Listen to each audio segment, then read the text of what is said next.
Ruth మొదటి అధ్యాయము.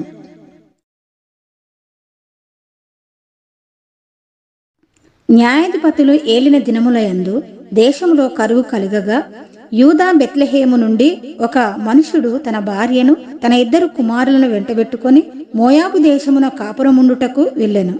ఆ మనుషుని పేరు ఎలీమెలెకు, అతని భార్య పేరు నయోమి. అతని 2 కుమారుల పేర్లు మహులోను, కిల్యోను. వారు యూదా బెత్లెహేము వారైన ఎఫ్రాతీయులు. వారు మోయాబు దేశమునకు వెళ్ళి అక్కడ కాపురముండిరి. నయోమి పెనిమిటి అయిన ఎలీమెలెకు చనిపోయిన తర్వాత ఆమెయు ఆమె 2 కుమారులను నిలిచియుండిరి. వారు మోయాబు స్త్రీలను పెళ్లి చేసుకొనిరి. వారిలో ఒకదాని పేరు ఓర్పా, రెండవ దాని పేరు రూతు. వారు ఇంచుమించు 10 సంవత్సరములు అక్కడ నివసించిన తర్వాత మహులోను, కిల్యోనను 2 చనిపోయిరి. కాగా ఆ స్త్రీ తాను కనిన 2 కుమారులను తన పెనిమిటియు లేనిదాయను. వారికి ఆహారం ఇచ్చుటకు యెహోవా తన జనులను దర్శించెనని ఆమె మోయాబు దేశములో వినెను గనుక మోయాబు దేశం విడిచి వెళ్ళుటకై ఆమెయు ఆమె కోడండ్రును ప్రయాణమైరి. అప్పుడు ఆమె ఉన్న స్థలము నుండి ఆమెతో కూడా ఆమె 2 కోడండ్రును బయలుదేరి యూదా దేశమునకు తిరిగి పోవలెనని మార్గమున వెళ్ళుచుండగా నయోమి తన 2 కోడండ్రను చూచి, మీరు మీ తల్లుల ఇండ్లకు తిరిగి వెళ్ళుడి. చనిపోయిన వారి ఎడలను నా ఎడలను మీరు దయచూపినట్లు యెహోవా మీ ఎడల దయచూపునుగాక. మీలో ఒక్కొక్కతే పెళ్లి చేసుకొని తన ఇంట నెమ్మది నొందునట్లు యెహోవా దయచేయునుగాక అని వారితో చెప్పి వారిని ముద్దు పెట్టుకొనెను. అంతటా వారు ఎలుగెత్తి ఏడ్చి, నీ ప్రజల యొద్దకు నీతో కూడా వచ్చిదమని ఆమెతో చెప్పగా నయోమి, నా కుమార్తెలారా, మీరు మరలుడి, నాతో కూడా మీరు రానేలా. మిమ్మల్ని పెండి చేసుకొనుటకై ఇంకా కుమారులు నా గర్భమున నుందురా? నా కుమార్తెలారా, తిరిగి వెళ్ళుడి. నేను పురుషునితో నుండలేని ముసలిదానను, నాకు నమ్మిక కలదని చెప్పి ఈ రాత్రి పురుషునితో నుండి కుమారులను కనినెను. వారు పెద్దవారగు వరకు వారి కొరకు మీరు కనిపెట్టుకొందురా? మీరు వారి కొరకు కనిపెట్టుకొని పురుషులు లేక ఒంటరిగత్తెల ఎందురా? నా కుమార్తెలారా, అది కూడదు. యెహోవా నాకు విరోధి ఆయను. అది మిమ్మును నొప్పించినంత కంటే నన్ను మరీ ఎక్కువగా నొప్పించినదని వారితో చెప్పెను. వారు ఎలుగెత్తి ఏడవగా ఓర్ప తన హత్తను ముద్దు పెట్టుకొనెను. రూతు ఆమెను హత్తుకొనెను. ఇట్లుండగా ఆమె, ఇదిగో నీ తోడికోడలు తన జనుల యొద్దకును తన దేవుని యొద్దకును తిరిగి పోయినదే. నీవును నీ తోడికోడలి వెంబడి వెళ్ళుమనెను. అందుకు రూతు, నా వెంబడి రావద్దనియు నన్ను విడిచిపెట్టుమనియు నన్ను బ్రతిమాలు కొనవద్దు.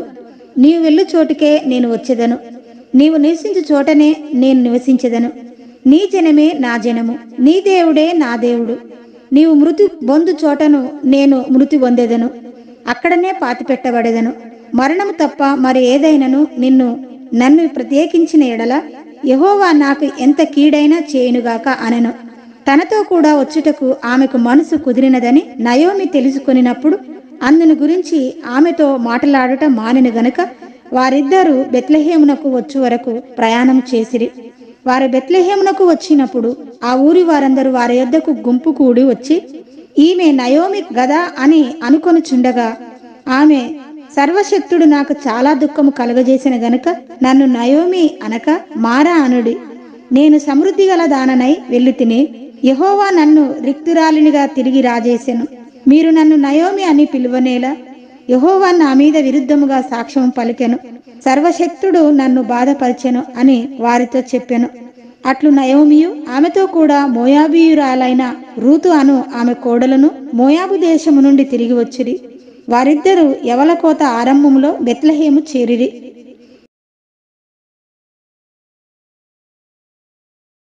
రూతు రెండవ అధ్యాయము.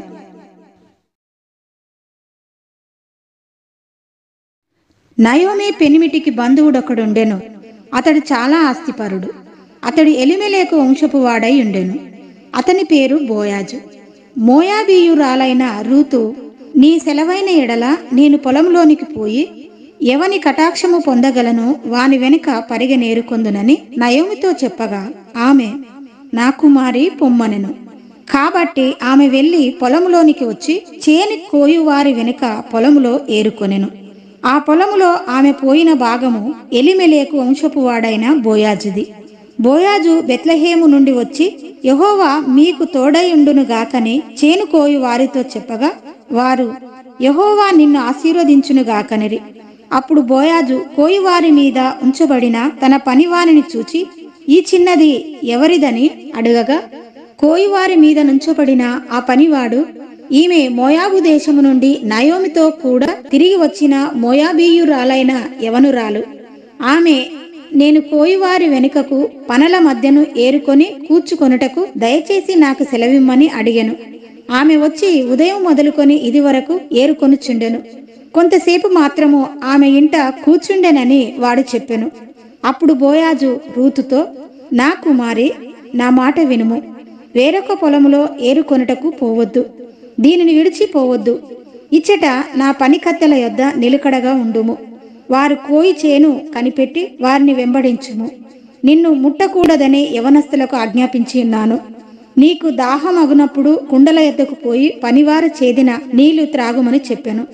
అందుకు ఆమె సాగిలపడి తల వంచుకొని, ఏమి తెలిసి పరదేశినైన నాయందు లక్ష్యముంచునట్లు నీకు కటాక్షము కలిగెనో అని చెప్పగా, బోయాజు, నీ పెనిమిటి మరణమైన తర్వాత నీవు నీ అత్తకు చేసినదంతయు నాకు తెలియబడెను. నీవు నీ తల్లిదండ్రులను, నీ జన్మభూమిని విడిచి ఇంతకు ముందు నీవు ఎరగని జనమునొద్దకు వచ్చితివి. యెహోవా నీవు చేసిన దానికి ప్రతిఫలమిచ్చును. ఇశ్రాయేలుల దేవుడైన యెహోవా రెక్కల క్రింద సురక్షితముగా నుండునట్లు నీవు వచ్చితివి. ఆయన నీకు సంపూర్ణమైన బహుమానమిచ్చునని ఆమెకుత్తరమిచ్చెను.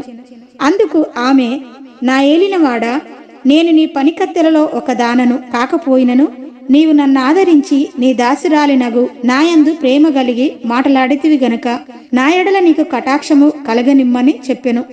బోయాజు, భోజన కాలమున నీవిక్కడికి వచ్చి భోజనం చేసి చిరకలో నీ ముక్క ముంచి తినుమని ఆమెతో చెప్పగా, చేను కోయివారి వద్ద ఆమె కూర్చుండెను.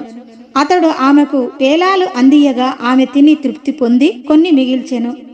ఆమె ఏరుకొనుటకు లేచినప్పుడు బోయాజు, ఆమె పనల మధ్యను ఏరుకొనవచ్చును, ఆమెను అవమానపరచకుడి, మరియు ఆమె కొరకు పిడికెళ్ళు పడవేసి ఆమె ఏరుకొన్నట్లు విడిచిపెట్టుడి, ఆమెను గద్దింపవద్దని తన దాసులకు ఆజ్ఞాపించెను.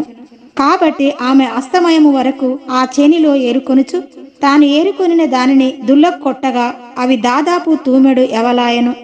ఆమె వాటిని ఎత్తుకొని ఊరిలోనికి వచ్చినప్పుడు ఆమె అత్త ఆమె ఏరుకొనిన వాటిని చూచెను. ఆమె తిని తృప్తి పొందిన తర్వాత తాను మిగిల్చిన దానిని చూపించి ఆమెకిచ్చెను. అంతటా ఆమె అత్త ఆమెతో, నేడు నీవెక్కడ ఏరుకుంటివి, ఎక్కడ పనిచేస్తివి, నీ యందు లక్ష్యముంచిన వాడు దీవింపబడునుగాక అనగా, ఆమె తాను ఎవని యొద్ద పనిచేసెనో అది తన అత్తకు తెలియచెప్పి, ఎవని యొద్ద నేడు పనిచేసినో అతని పేరు బోయాజు అనెను. నయోమి, బ్రతికియున్న వారికిని చచ్చిన వారికిని ఉపకారము చేయుట మానని ఇతడు యెహోవా చేత ఆశీర్వదింపబడునుగాక అని తన కోడలితో అనెను.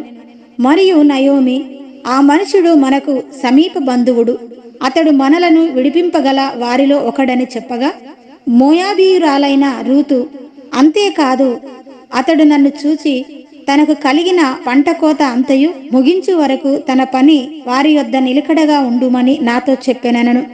అప్పుడు నయోమి తన కోడలైన రూతుతో, నా కుమారి, అతని పనికత్తెలతో కూడనే బయలుదేరుచు వేరొక చేనిలోని వారికి నీవు కనబడకపోవటం మంచిదనెను.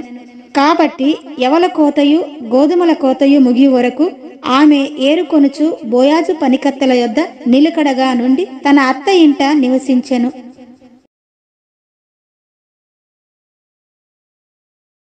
రూతు 3వ అధ్యాయము.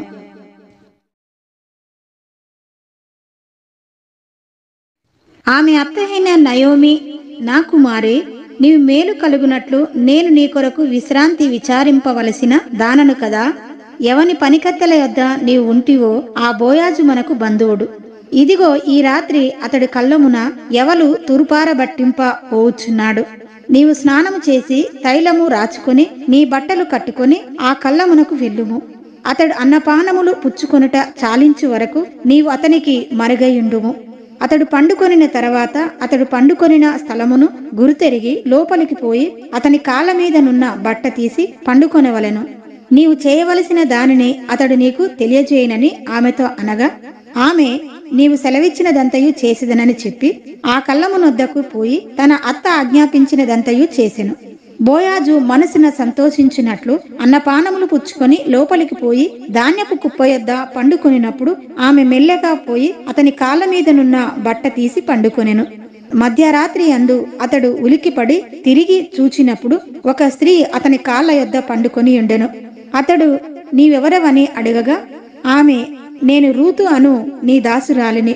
నీవు నాకు సమీప బంధుడవు గనుక నీ దాసురాలి మీద నీ కొంగు కప్పుమనగా అతడు, నా కుమారి, యెహోవా చేత నీవు దీవెన నొందిన దానవు. కొద్దివారినే గాని గొప్పవారినే గాని యవనస్తులను నీవు వెంబడింపక యుండుట వలన నీ మునుపటి సత్ప్రవర్తన కంటే వెనుకటి సత్ప్రవర్తన మరి ఎక్కువైనది. కాబట్టి నా కుమారి, భయపడకుము. నీవు చెప్పినదంతయు నీకు చేసేదను. నీవు యోగ్యురాలవని నా జనులందరూ ఎరుగుదురు. నేను నిన్ను విడిపింపగలవాడనను మాట వాస్తవమే. అయితే నీకు నాకంటే సమీపమైన బంధువుడొకడున్నాడు. ఈ రాత్రి యుండుము. ఉదయమున అతడు నీకు బంధువని ధర్మము జరిపిన ఎడల సరి, అతడు విడిపింపవచ్చును. నీవు బంధువని ధర్మము జరుపుటకు అతనికి ఇష్టము లేకపోయిన ఎడల యెహోవా జీవము తోడు నేనే నీకు బంధువుని ధర్మము జరిపించెదను. ఉదయం వరకు పండుకొనుమని చెప్పెను. కాబట్టి ఆమె ఉదయం వరకు అతని కాళ్ళ యొద్ద పండుకొని ఒకరినొకడు గుర్తించుపాటి వెలుగు రాకముందే లేచెను. అప్పుడు అతడు ఆ స్త్రీ కళ్ళమునకు వచ్చిన సంగతి తెలియజేయకుడని చెప్పెను. మరియు అతడు, నీవు వేసుకొనిన దుప్పటి తెచ్చి పట్టుకొనుమని చెప్పగా ఆమె దాని పట్టెను. అతడు 6 కొలల యవలను కొలిచి ఆమె భుజం మీద నుంచగా ఆమె పురములోనికి వెళ్ళెను. ఆమె తన అత్త ఇంటికి వచ్చినప్పుడు, అత్త, నా కుమారి, నీ పని ఎట్లు జరిగినని అడగగా ఆమె ఆ మనుషుడు తనకు చేసినదంతయు తెలియజేసి, నీవు వట్టి చేతులతో నీ అత్త ఇంటికి పోవద్దని చెప్పి అతడు ఈ 6 కొలల యవలను నాకిచ్చెనను. అప్పుడు ఆమె, నా కుమారి, ఈ సంగతి నేటి దినమున నెరవేర్చితేనే గాని ఆ మనుషుడు ఊరకుండడు గనుక ఇది ఎలాగు జరుగునో నీకు తెలియ వరకు ఊరకుండుమనెను.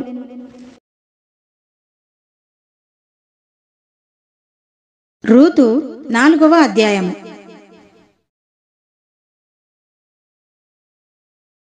బోయాజు పురద్వారమునొద్దకు పోయి అక్కడ కూర్చుండగా బోయాజు చెప్పిన బంధువుడు ఆ త్రోవను పోవుచుండెను గనుక బోయాజు, ఓయి, ఈ తట్టు తిరిగి ఇక్కడ కూర్చుండుమని అతని పిలువగా అతడు వచ్చి కూర్చుండెను. బోయాజు ఆ ఊరి పెద్దలలో 10 మందిని పిలిపించుకొని ఇక్కడ కూర్చుండుడని చెప్పగా వారును కూర్చుండిరి.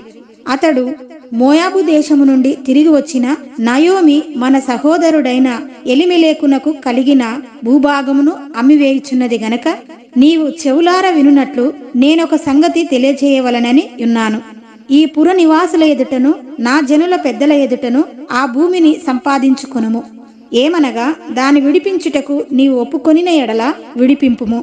దాన్ని విడిపింపనొల్లని ఎడల అది స్పష్టముగా నాతో చెప్పుము. నీవుగాక దాన్ని విడిపింపవలసిన బంధువుడెవడునూ లేడు. నీ తర్వాతి వాడను నేనే అని బంధువునితో చెప్పెను. అందుకతడు, నేను విడిపించదనెను. బోయాజు, నీవు నయోమి చేతి నుండి ఆ పొలమును సంపాదించు దినమున చనిపోయిన వారి పేరట అతని స్వాస్థ్యమును స్థిరపరచునట్లు చనిపోయిన వాని భార్య అయిన రూతు అను మోయాబీయురాలి యొద్ద నుండి దాన్ని సంపాదింపవలనని చెప్పగా ఆ బంధువుడు, నేను దానిని విడిపించుకొనలేను. నా స్వాస్థ్యమును పోగొట్టుకొందునేమో. నేను దాన్ని విడిపింపలేను గనుక నీవే నాకు ప్రతిగా బంధువని ధర్మము జరిగించుమని చెప్పెను. ఇశ్రాయేలీలలో బంధు ధర్మమును గూర్చి గాని క్రయ విక్రయములను గూర్చి గాని ప్రతి సంగతిని స్థిరపరచుటకు పూర్వమున జరిగిన మర్యాద ఏదనగా ఒకడు తన చెప్పు తీసి తన పొరుగువానికిచ్చుటయే ఈ పని ఇశ్రాయేలీలలో ప్రమాణముగా ఎంచబడెను. ఆ బంధువుడు, నీవు దానిని సంపాదించుకొనుమని బోయాజుతో చెప్పి తన చెప్పు తీయగా బోయాజు ఎలిమెలేకునకు కలిగినది యావత్తును, కిల్యోనుకును మహులోనుకును కలిగినది యావత్తును నయోమి చేతి నుండి సంపాదించి తినని నేనన్నందుకు మీరు ఈ దినమున సాక్షులై ఉన్నారు. మరియు చనిపోయిన వాని పేరట అతని స్వాస్థ్యమును స్థిరపరచునట్లును చనిపోయిన వాని పేరు అతని సహోదరులలో నుండి అతని స్థలము యొక్క ద్వారము నుండి కొట్టివేయబడక ఉండునట్లును నేను మహులోను భార్య అయిన రూతును మోయాబీయురాలిని సంపాదించుకొని పెండ్లి చేసి కొనుచున్నాను. దీనికి మీరు ఈ దినమున సాక్షులై ఉన్నారని పెద్దలతోనూ ప్రజలందరితోనూ చెప్పెను. అందుకు పురద్వారమున నుండిన ప్రజలందరూ పెద్దలను మేము సాక్షులము. యెహోవా నీ ఇంటికి వచ్చిన ఆ స్త్రీని ఇశ్రాయేలీల వంశమును వర్ధిల్లజేసిన రాహేలును పోలిన దానిగాను లేయాను పోలిన దానిగాను చేయునుగాక. ఎఫ్రాతలో నీవు క్షేమాభివృద్ధి కలిగిన వాడవై బెత్లెహేములో నీవు ఖ్యాతి నొందుదువుగాక. యెహోవా ఈ యవనురాలి వలన నీకు దయచేయు సంతానమును నీ కుటుంబమును తామారు యూదాకు కనిన పేరేసు కుటుంబము వలె నుండునుగాక అనిరి. కాబట్టి బోయాజు రూతును పెళ్లి చేసుకుని ఆమె యొద్దకు పోయినప్పుడు యెహోవా ఆమె గర్భవతి అగునట్లు అనుగ్రహించెను గనుక ఆమె కుమారుని కనెను. అప్పుడు స్త్రీలు, ఈ దినమున నీకు బంధువుడు లేకుండా చేయని యెహోవా స్తుతినొందుగాక. ఆయన నామము ఇశ్రాయేలీలో ప్రకటింపబడునుగాక. నిన్ను ప్రేమించి 7 కుమారుల కంటే నీకెక్కువగా నున్న నీ కోడలు ఇతని కనెను. ఇతడు నీ ప్రాణమును ఓదార్చి ముసలితనమున నీకు పోషకుడగునని నయోమితో చెప్పిరి. అప్పుడు నయోమి ఆ బిడ్డను తీసుకొని కవిగిట నుంచుకొని వానికి దాదిగా నుండెను. ఆమె పొరుగు స్త్రీలు నయోమి కొరకు కుమారుడు పుట్టెనని చెప్పి అతనికి ఒబేదని పేరు పెట్టిరి. అతడు దావీదునకు తండ్రి అయిన యెషాయి యొక్క తండ్రి. పేరేసు వంశావళి ఏదనగా పేరేసు ఎస్రోనును కనెను, ఎస్రోను రామును కనెను, రాము అమినాదాబును కనెను, అమినాదాబు నయసోనును కనెను, నయసోను షల్మానును కనెను, షల్మాను బోయాజును కనెను, బోయాజు ఒబేదును కనెను, ఒబేదు యెషాయిని కనెను, యెషాయి దావీదును కనెను.